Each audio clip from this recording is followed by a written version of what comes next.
Alright, YouTubers, this is the lower half of the Ford 2.3 intake plenum assembly here on the Turbo Ranger project. I figured I'd stop halfway in the middle of it and give you guys an idea of how much room we are actually making. Now here's the stock side, and here's the new ported side. Again, considerable difference. More so down towards the engine. Here's where it mates to the cylinder head. That's the that's the ported side. And that's the stock side. And I was able to get in pretty far with this. These runners look beautiful now. We also polished the injector seats. And we'll do the same over here, but get an idea of what the castings look like. Grab this and these. Okay. So, numero uno. You can shine a light on the project here and give you an idea. Here's a stock intake. It's rough cast. There's that casting ridge. It's kind of there. It's kind of where you can see it. It's not, yeah, it's more on this one than the other one. There's that casting lip I was having to take off of these. And then here's the other ported one. Again, I got it about 2.5 inches in there. And then here's the top ports. Shooting straight down. Shooting straight down. Oh my god. Oh my god. And you can see some of my marking. These things were more of a crescent than an actual size off.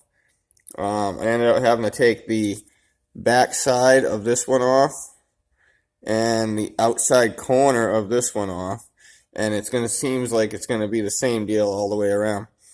But regardless of that, prior to this build, put together from the factory, some of the original stains are actually imprinted on the intake. So the intake was, my theory, it was casted a little off center.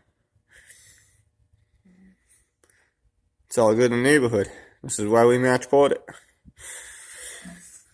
These, that's ridiculous. No idea. The thing with a restricted intake is supposedly you get more low end torque because of higher air velocity. That's great. I got a Volkswagen with a tiny intake. I don't need two. And it's true. You do get more power out of the hole if you increase your air velocity. What we're doing here is increasing air volume.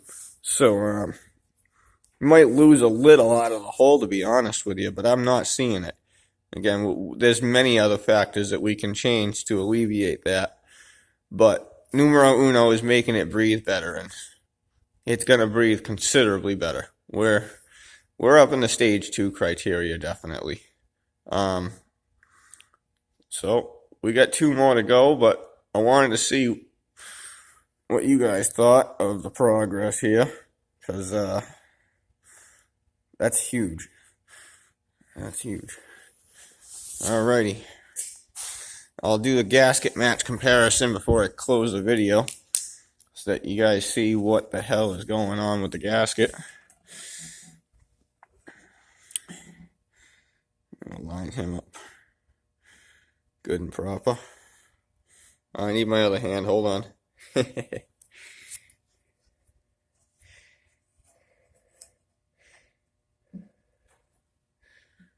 Right there. Alright. So, there is our 2 ported. We're going to say that this is the mating halves of the intake runners, upper and lower plenum. And here is the side that we have not ported yet. See if I can line it up for you. Alright. Yeah, and here's those dang crescents I was talking about. See? In one particular spot, now see the bolts are lined up perfectly. There's no misalignment. It just seems like it was casted a little off center. Yeah, that's the deal there. I'm gonna go over to the intake side. Dude, I'm still here. Just drop that anywhere.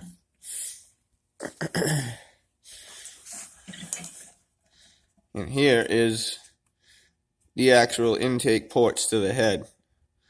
Let's line it up. Bam. Oops, a little crooked. Bam. Alright. That's what we've opened it up to. And yeah, you can obviously see that itty bitty port committee. Big ports. Alright. So we're going to continue. This is a pain in the ass. The metal is much softer for some reason. I think they use a softer aluminum. So our hogging bit is like ridiculous with this. So it's more precision than laying into it and actually feeling like you're more deburring it. You can't just push in. I actually learned my lesson over here. Yeah, you can kind of, where's my finger? There it is. You can kind of see this edge right here. That was from pushing too far with the burring tool. I mean, it just sank in and poured aluminum out. It's great, but again, I don't know if it's a softer metal, but it definitely hogs out quicker. And more importantly, along the roof, where the injector goes in, you're going to see, if I can get the camera angled, yeah, there's no metal there. So when you're coming around and you come up to this roof, you don't want to put any force on it. You don't want to high point it. You see, that's a little bit of a high point, but this one was my second one, and I got it a little more rounded. Oh, you got to come real gentle when you come up around this corner with the burring tool. I learned you make one or two good passes with it and put it away, and then come in with a sanding disc and just hit it with a sanding disc forever. So far, I've used about 35 rolls in this project. I do not have to go get more yet. However, I think by the time I make it to the cylinder head, I'll be out of sanding rolls. That is to be expected. You do go through a lot of them. They come apart, they explode, they unwind. But yeah, I'm rambling. I wanted to show you this. You saw it. Take it easy.